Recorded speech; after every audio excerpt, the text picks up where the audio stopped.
Hello, and happy holidays. While we might not all celebrate Christmas the same way, if at all, I think we can all agree that the historical influences over the shape of our modern holiday is pretty interesting. The first records of a Christian version of this holiday come from the 2nd century, where Christians came together to remember and celebrate the birth of Jesus. But the traditions of Christmas are heavily influenced from pre-existing celebrations, mostly of the winter solstice. Starting on December 17th and ending on the 23rd, the Romans celebrated Saturnalia, a celebration of their god of the harvest, Saturn. There are some connections going back to ancient Greece, but this rendition began being celebrated around the 300s BCE.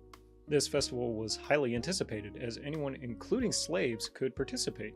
The festival officially began on the morning of the 17th after the sacrificial bulls were gifted to Saturn at his temple. Slaves would wear this hat, looks kind of familiar, while their masters would serve them, while all normal citizens were symbolically treated as nobility, and the nobility like citizens.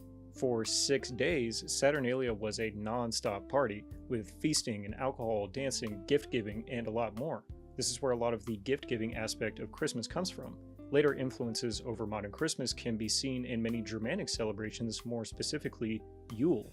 Starting on December 21st to January 1st, Yule was a celebration of life and making it through the hardships of winter. This included dancing, feasting, singing, and just being overall jolly.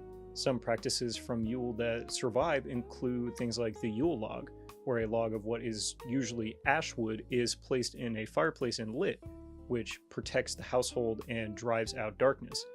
Another practice was setting up and decorating a Yule tree in the town center, representing the Norse tree of life, Yggdrasil.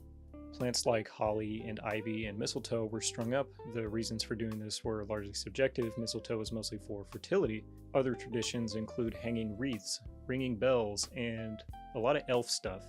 Many pagan traditions were taken on by Christians, who often changed their meanings and interpretations, but overall many of the traditions still remain. And that's pretty cool.